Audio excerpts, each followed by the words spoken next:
Good evening, afternoon, night, morning, whenever you find a way to watch this podcast. It is me, Omar Rashan T. Bora. Joining me today is a very special guest just to talk about a very special topic, game that's happening in a few weeks. In a few weeks from now, we will have the first college football, I guess less than 3 weeks actually, the first college football game in Puerto Rico between Kentucky State and Franklin Pierce. And joining me is Rhonda Russell-Henderson, the founder of the Caribbean Athletic and Education Cooperative, who has really been the spearhead of this game, the mastermind and everything, just the planning force, you name it, of this game happening. And no one's really talking about it. I know college football fans love the Bahamas Bowl. We won't have that this year, but this game deserves just as much, if not even more, of your love. So, Rhonda, thank you for joining. How's everything going? It's going well. How are you tonight? Yeah, I'm doing great. I mean, I'm really excited to just talk about this. I know we talked on the phone before for a written interview that at the time of this recording will have already been published. Our written interview or just an article summarizing how this game kind of came together on redshirtsports.xyz. But just really excited to talk about the whole process and kind of promote this game as well because I feel like it has really been under promoted around the college football world. I definitely feel like it's been under promoted. I think the excitement is building, especially here in Puerto Rico. American football is not a top sport here in Puerto Rico, but people are getting behind it. And now, since Bad Bunny will be performing at the Super Bowl, I think football will probably take off a little bit more. Yeah, that's something that I did that was not yet announced, but when we talked on the phone last week, when I was trying to get some information, some intel for my written article, Bad Bunny had not been announced yet as the halftime performer. So that too, I didn't even think about that. That's just an added element, just to kind of get people's mind going about American football out there Mhm. on the island. Yes, so hopefully that'll bring some of interest. So people will be like, "Oh, what is American football?" Or I have a chance to come and actually see a American football game. Yeah, absolutely. I mean, so I guess it's all coming together the closer we get to game day on October 18th when Kentucky State plays Franklin Pierce. But Rhonda, can you tell me about how long ago this idea came to be and then how exactly the planning phase or just the initial phases went in planning this game? This has been in the works for I don't know about 9, 10 months. It first started with us having this idea of having a literacy program. When we moved to Puerto Rico, we found out that public schools do not offer English, or a lot of students do not speak English that attend public schools. So it started off with the idea of doing a literacy program to support students learning English or English as a second language. And then we thought about having the bowl game or to support our literacy program. And that way, students wouldn't have to pay to receive services to learn English. Students or adults wouldn't have to learn how to pay English. So we shopped around to several HBCUs, just throwing out an email saying, to open up conversations about this idea and what could it grow into.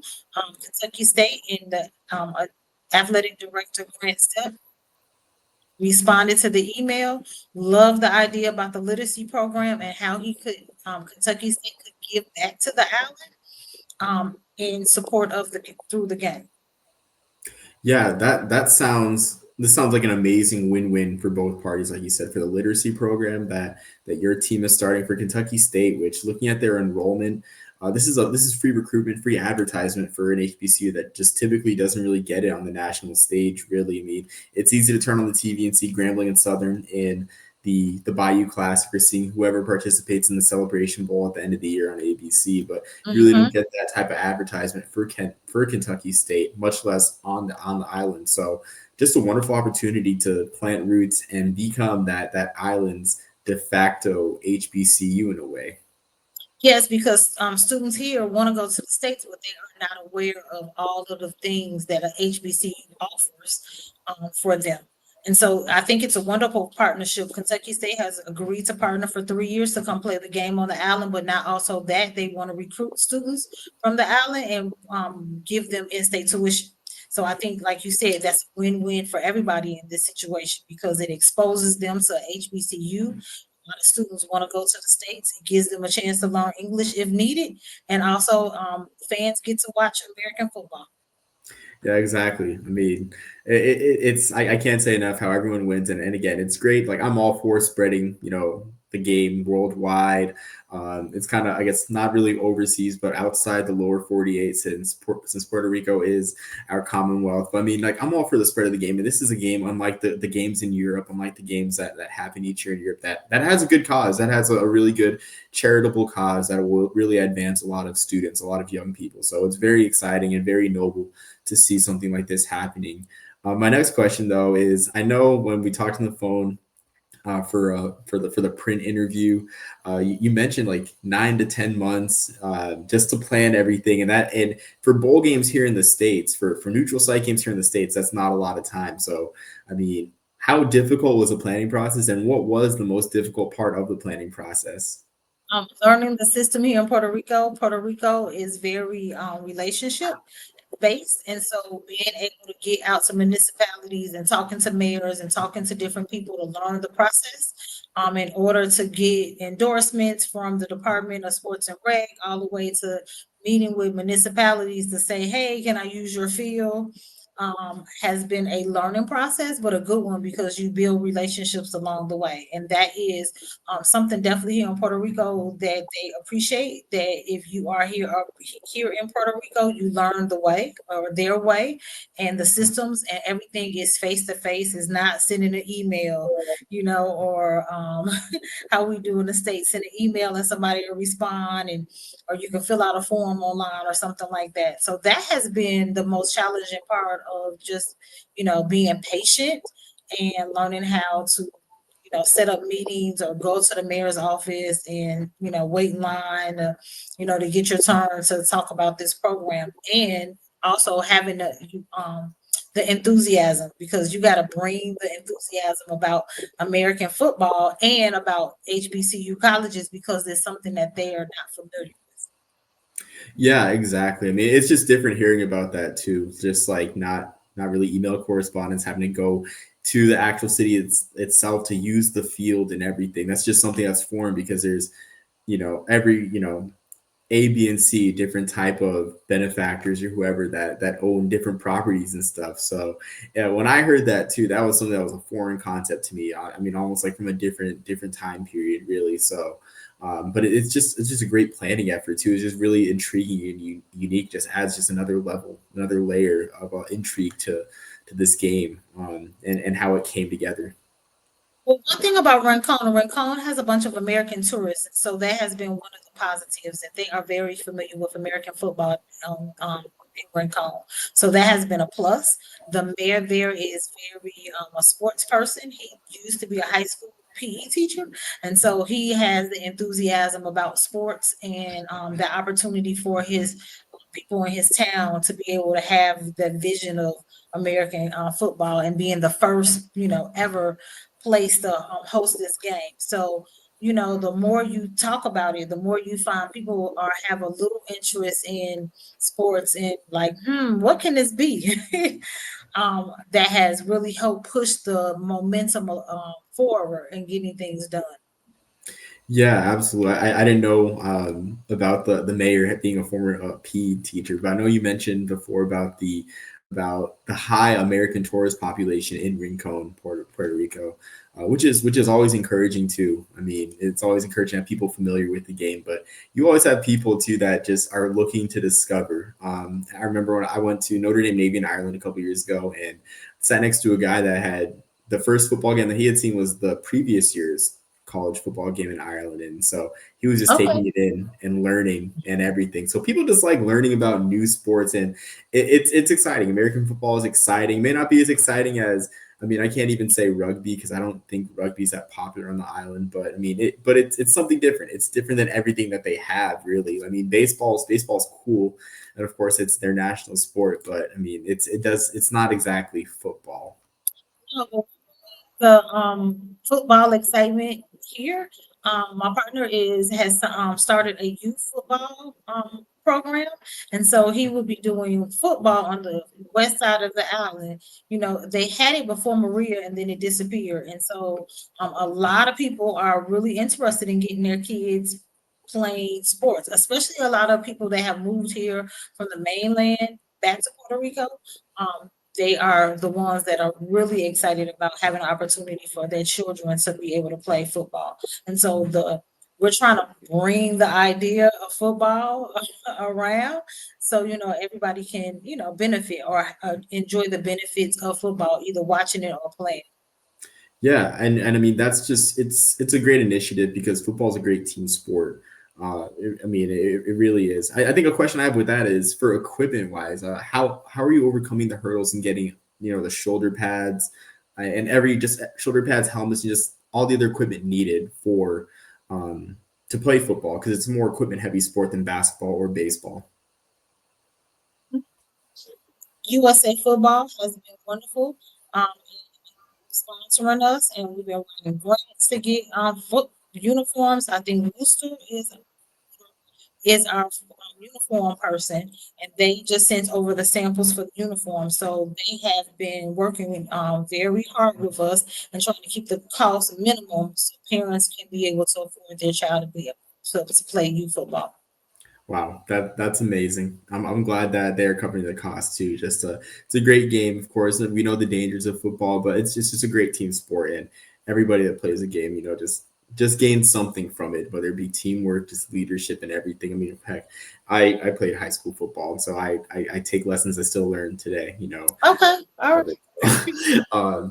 But also too, so just so focusing on the teams, I guess focusing on teams. I know we've talked a little bit about Kentucky State. I know Franklin Pierce, hearing their story, which in another interview that I'll release probably before this is published with their head coach and athletic director, they'd mentioned that they were looking for a game and that a lot of schools, a lot of higher or better schools in Division II, Division I schools that overlooked them because they played so well against their Division I opponent last year in 2024. So Franklin Pierce participating in this, I mean, how open or how excited were they to participate, and what did they benefit? Are they also taking initiatives like Kentucky State in participating in this game and advancing their profile on the island? Yes, they are. So they reached out to Kentucky State to play the game. So they are very excited about coming here to the island to play and to see what is their opportunity to be able to give back to the island also. So they are bringing their mission team. So students will be able to talk to them about Franklin Pierce University and where it is and how it's located. And then we said we're going to work out details on what that partnership could be for the island, because that was one thing that we did ask schools in order to play is to give back to the students on this island in some type of way. Both teams will be visiting local high schools or middle schools, hospitals, municipalities to show their face so people can see them, so they can see that like, hey, we're just not over here to play football. We are trying to give back to the community in some way. Since I told you that relationship piece is a big part here on the island in Puerto Rico. Yeah, and I mean that's pretty much how regular bowl games are for the most part too here in the States. I mean, of course you have the visits, the goodwill visits, but it's just great that both programs are getting, are raising their profile, especially with the size of both schools. Franklin Pierce, I do believe that they're even smaller in enrollment than Kentucky State is. I mean, certainly the town they're in is not as big as Frankfurt is. Um, it's up there in New Hampshire, so it's up there. But I mean, it's just great that these schools, and that's always something that's interesting about events like these, how the schools stand to benefit. I mean, I know that HBCUs are no stranger to it with the classics. I mean, you think about the classics that have been here for a while, like the Circle City Classic, the ones that kind of rotate teams. Like I know the Chicago Classic, Chicago Football Classic is probably common come and gone, but the same thing too in terms of recruitment for these students. Like it's just a huge benefit. And it's good that a small school that's not a HBCU like Franklin Pierce gets to share in that just through mere happenstance, honestly. Yeah, that's how I feel. Like it's a wonderful opportunity because at the end of the day, it's about kids going to college. No matter if it's a HBCU or a PWI, you want students to have the experience either way it goes, because you never know which school fits, each individual. Yeah, exactly. I mean, the commercial my dad used to quote from a United Negro College Fund. A mind's a beautiful thing to waste, you know, and that's regardless of college, HBCU, like you said, or PWI, or or military school. I guess where I where I went. So I mean, it's a beautiful thing to waste. So it's just a very noble cause. I really am excited for what both schools will draw from this. Uh, Another question I have too is what logistical challenges? I know you talked about just having to meet with people face to face, but in terms of like getting the stadium ready, I know it's at a baseball stadium, and also too just the problem of just getting regular football supplies like goalposts and down markers. Like, what other issues have you guys come across logistically that have kind of not really tripped you up, but it's kind of been like things that kind of like annoyances? The biggest is finding a space that can hold people, like big enough to hold people. That has been one of the biggest logistical challenges. It is the space, because not all baseball fields can hold enough people, or that we are hoping that will be in attendance for this game. That has been the biggest, but because everybody wants to offer whatever space they have, so that has been the neat part. Like, I don't care, like, if it might see 500 people, if they have the space, they have been very willing to, like, here, you can use it. And then you go and check it out, and it's not the proper length for a football field. Like, I am not a sports expert, so but I found that has been, a challenge. Well, I And didn't. now we got to find some, to cut the grass and do the markings and get the chains, and all of those things are things that aren't necessarily here. Yeah, I didn't think about the actual space itself, because I look at the equipment, right, where it's you have to get a new set of equipment for a sport that's not typically played. But I would have thought that just with baseball fields, like, yes, a lot of them would have been tight, but I would have figured there would have been enough space. Granted, like, we don't really have. I know that Puerto Rico doesn't have like the older ballparks like Fenway or Wrigley Field that are really tight in space, but that surprises me to hear. So each, like, neighborhood or each municipality has a couple of baseball fields, because almost each neighborhood has a basketball field and a baseball field. And so some of them are big and some are not. So it just, you have to kind of go pick and choose and be like, okay, no, I can't use this space because it's not it might be 2 inches too short or something like that. And so, yeah, that has been a challenge. Some of them are soccer fields, so that has been a challenge. Um, yeah, the Oakland A's and the Oakland Raiders used to share, the field. So it's not uncommon, but it's uncommon here. Yeah, absolutely. There's no cookie cutter or donut stadiums out there in Puerto Rico to use. Uh, No, so that is something that we are definitely trying to put in the making for next year, is finding a piece of land where we can build a football field. So then there are other opportunities for other colleges, youth leagues to come out over and play football, because we'll have the, set space and a great field. And so hopefully that'll come into fruition after this game. yeah, that would be amazing. Honestly, wow. Yeah, rather than go through all the snafus of just field size and everything, that would definitely be a godsend. I Yeah. hope it works out. I really do hope it works out. We're Um, hoping, we're hoping that we get some sponsors that want to, help put that into motion.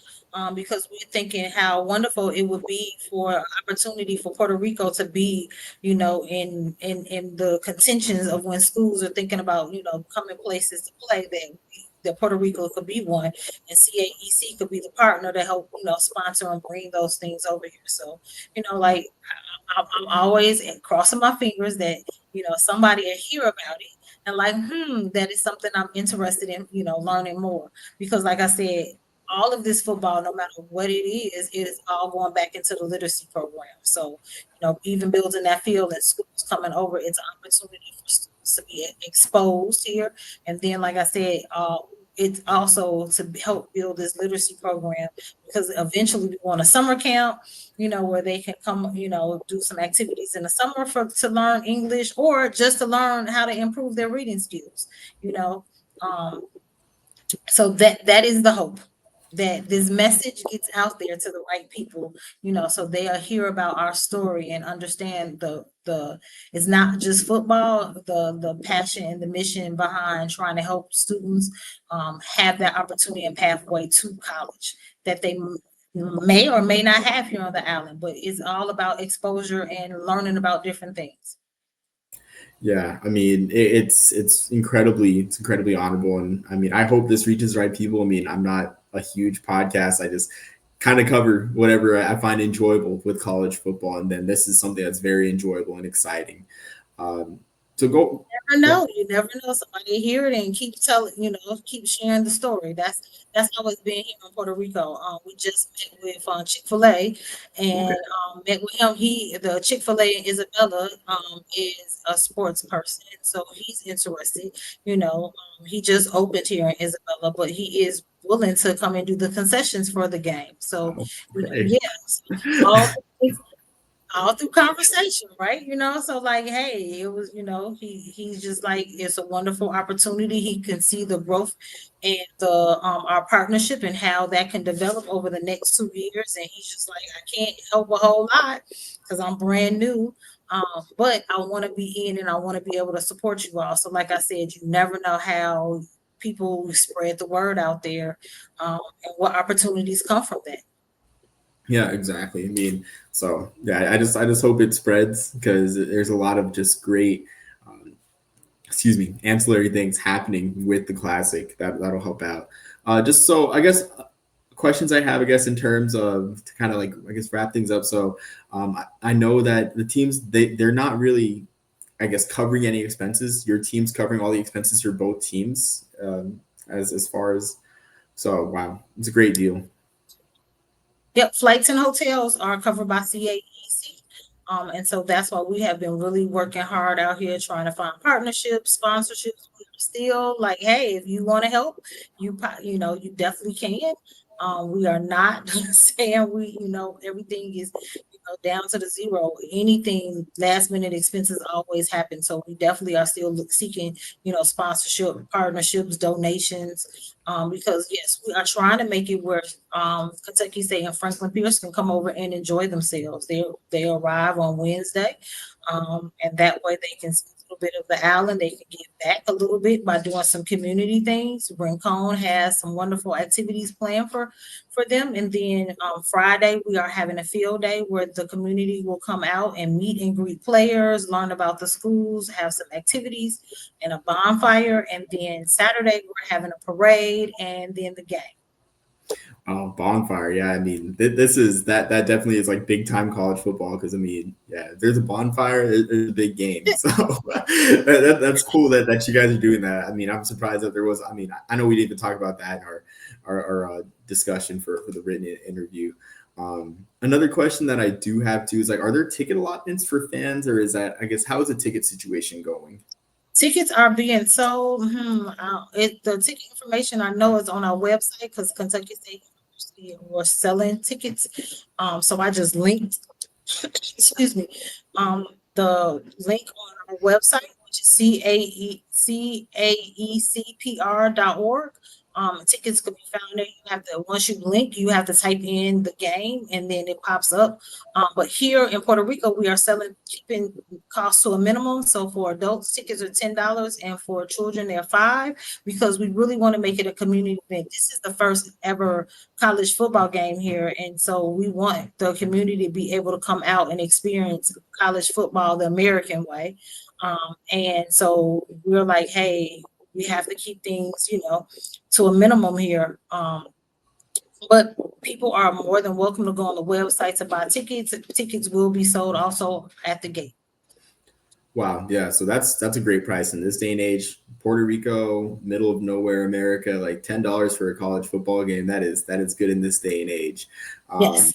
yeah, I don't care who's playing. I mean that is a deal. And I know travel is another thing with this situation, but yeah, that is a heck of a deal. Um, Mm-hmm.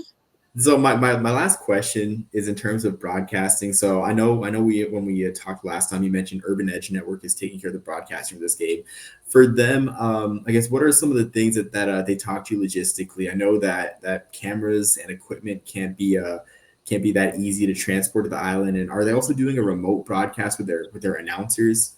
Yeah, so I think Kentucky State is doing the play-by-play Okay. because they have to stream, and then we are streaming through Urban Edge. Okay, Urban Edge. Okay, is Kentucky State bringing broadcasters in person, or are they just kind of watching a video feed and calling the game through there? I think they're bringing the broadcaster. I think it's part of their crew Okay. to bring the broadcasters. I do know that they're doing a play-by-play on the field. So, Okay. um, yep. Okay. Wow. Yeah. Because I know that a lot of networks cut costs with remote broadcasters, and I mean this would be an excusable instance. It wouldn't be optimal, but it would be an excusable instance for a remote broadcaster. But just had to ask. But I think that's all the questions I have for this game. I mean, I'm just really excited. I'm hoping that that my family and I get to make it out next year for the game. I'm just so glad that there is a 3-year contract in place with Kentucky State. I mean, one, because of avoiding FOMO, and two, I mean, I've always kind of the past few years with Kentucky State's great triple option offense that they ran a few years back really intrigued me. They don't run triple option anymore, but I mean, I just like schools that don't really get as much attention in college football, and especially too in the HBCU space. I know Mhm. Kentucky State has just long been overshadowed. They got a win at Ford Field in the Detroit Football Classic this past year, so it was good to see them participate in some classics. But yeah, so I mean, I guess before I ramble too much, I'm just excited. Just hope to make it soon, and then if any of you guys just watching this in the future, just want to plan and help out this classic, help out the official name is a Puerto Rico HBCU Classic. My HBCU Puerto Rico Bowl. HBCU Puerto Rico Bowl had to rearrange things a bit. That's all Um, right. but yeah, if any of you guys are just planning on going next year, adding this to your travel list, you're just looking for an excuse just to take the family out on a vacation in the fall. If it's feasible, like support this game because it's a game with heart. It's got a great cause. It'll put young people just not just in a position to be exposed to this great game of football, but just to be exposed just to great higher institutions of learning. And I think just giving young people just a broader worldview and enabling them to just further their education, because education is a lifelong process. I mean, it's a very great thing to do. So yeah, I guess start planning. I mean, start planning that vacation if you're watching this and you're interested. But Rhonda, thank you so much for joining. Is there anything final that you'd like to add to the game about the game that I have not covered yet? We have covered it all. If somebody is interested, definitely our website is caecpr.org. They can go there and find out who we are, what we do, and how we plan on giving back once this game happens back to Puerto Rico. Like I said, if anybody wants to sponsor, donate, or whatever, that is the best place to find us. And we are just excited about the 18th. We are going to visit Franklin Pierce this weekend, and then the next weekend we're going to be joining Kentucky State at homecoming. So we get to Okay. get a little football flavor for the next 3 weeks. That we're excited. But the schools have asked us to come to make a presence so people can see who we are and what we're about, and so they can help spread the word also. So it's getting exciting because people are hearing the message and they are like, hey, how can I help? Even in small ways. And so I think that's, when people realize that we're not trying to, get rich off of this. It's all about helping, still giving back to Puerto Rico and helping the students here to, like you said, broaden their view of what else is outside of this island. I think is the most important thing. Yeah, absolutely. I mean, I couldn't have said it any better. I mean, yeah, I mean, I just hope that there's even more buy-in after these site visits, and just excited for this game to, just to kick off. Um, but thank you again, Rhonda. Really Thank you appreciate it. for inviting me. Yeah, absolutely. I mean, this is just a great story, man. That's all I'm here for on this channel is just covering great college football stories and just the other than what the regular networks cover. Right. But thank you so much, Rhonda. Until next time, everyone. Thank you for listening. Peace, love, and soul in the Burger Popper.